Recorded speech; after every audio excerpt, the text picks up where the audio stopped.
Hello guys, welcome back to my channel. তো এখন বাজে রাত 2টো, আর আমি মাছের জন্য ডিম সিদ্ধ করে নিয়ে এসেছি, আর কচ্ছপের জন্য নিয়ে এসেছি হচ্ছে মিষ্টি লাউ আর কলমি শাক পাতা সিদ্ধ। তো এই রাত 2টোর সময় কেন আসলাম, আসলে আমার মাছের খাবার শেষ হয়ে গেছে কালকে। তো আমার আনার কথা মনে ছিল না, আজকে রাত 2টার সময় আমার মনে পড়েছে আজকে সারাদিন মাছকে কোনো খাবার দেওয়া হয়নি। তো সেই জন্য সাথে সাথে খাবার সিদ্ধ করে নিয়ে এসে পড়ছি, যেহেতু আমার কাছে এখন খাবার নেই। তো ডিমটাই দেওয়া লাগবে। তো আমি হাতটা ধুয়ে ডিমটা চটকিয়ে নিই, চটকিয়ে মাছদের আগে দিয়ে নিই, পরে কচ্ছপকে দিই। তো এই যে মাছকে একটু চটকিয়ে দিলেই খায়, ওরা সুন্দর খায়। তো ডিম আসলে অনেক প্রোটিন থাকে, তো মাছের জন্য এটাও অনেক প্রয়োজনীয় একটা খাবার।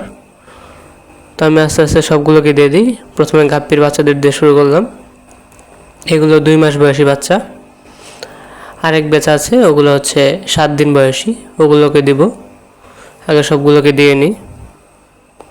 তো এটা কিন্তু কোয়েল পাখির ডিম, আসলে এত বড় ডিম লাগে না, সেই জন্য কোয়েল পাখির ডিমটা সিদ্ধ করি।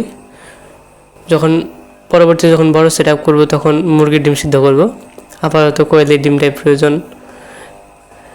কোয়েল ডিমটা ছোটো, তো ওটা নষ্ট হয় না। তো মুরগির ডিম অনেক বড় ডিম, তো ওটার কুসুম সম্পূর্ণ লাগে না, সেই জন্য ওটা সিদ্ধ করা হয় না। তো এখানে আমি অ্যাকোয়ারিয়াম থেকে সরিয়ে এখানে রেখেছি। অ্যাকোয়ারিয়ামে শুধু টেট্রাটা রেখেছি। তো টেট্রা ব্রিড করাবো, সেই জন্য একটা মেল কিনে এনেছি, তো ওটাকে ওখানে রাখা হয়েছে। অ্যাকোয়ারিয়ামে ব্রিড করানোর চিন্তা ভাবনা আছে, সেই জন্য সব মাছ সরিয়ে শুধু টেট্রাটাকে অ্যাকোয়ারিয়ামে রেখেছি সেট হওয়ার জন্যে।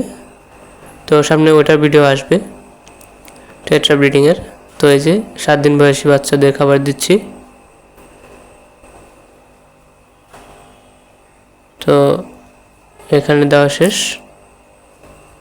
তো মোটামুটি সব মাছেদের খাবার দেওয়া শেষ, ডিমও শেষ হয়ে গেছে প্রায়। তো এইটুকুই আছিল, দিয়ে দিলাম এদের।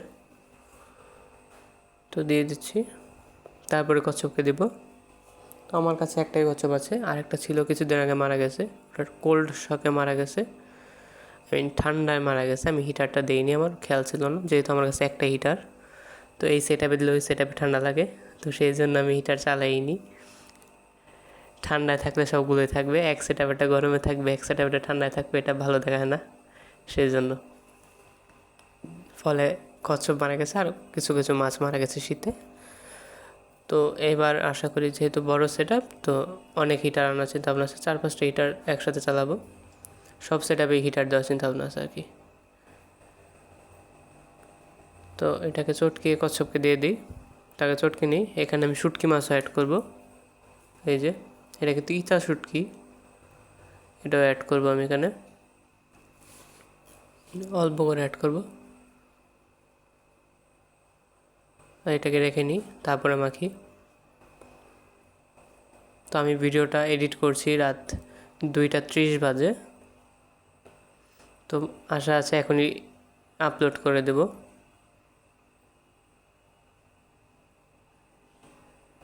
তো মাখা প্রায় শেষ হয়ে গেছে, এখন কচ্ছপকে দিয়ে দেবো। তো ভিডিওর এই পর্যন্ত এসে থাকলে অবশ্যই চ্যানেলটি সাবস্ক্রাইব করে পাশে থাকবেন, আর যদি পেজ থেকে দেখে থাকেন তাহলে পেজটি ফলো করে পাশে থাকবেন। তো এই যে কচ্ছপকে দিয়ে দিয়েছি, এটা একটু পরে খাওয়া শুরু করবে, এখন ঘুমাচ্ছে। তো এই যে আরেকবার সব সেট আপের মাছগুলোকে দেখিয়ে দিই, মোটামুটি সবাই খেয়ে ফেলেছে, এখানে একটু রয়েছে, মোটামুটি খেয়ে ফেলেছে সবগুলোই। তো ধন্যবাদ সবাইকে ভিডিওটি সম্পূর্ণ দেখার জন্য। ভালো থাকবেন, সুস্থ থাকবেন, আর আমার মাছদের জন্য দোয়া করবেন।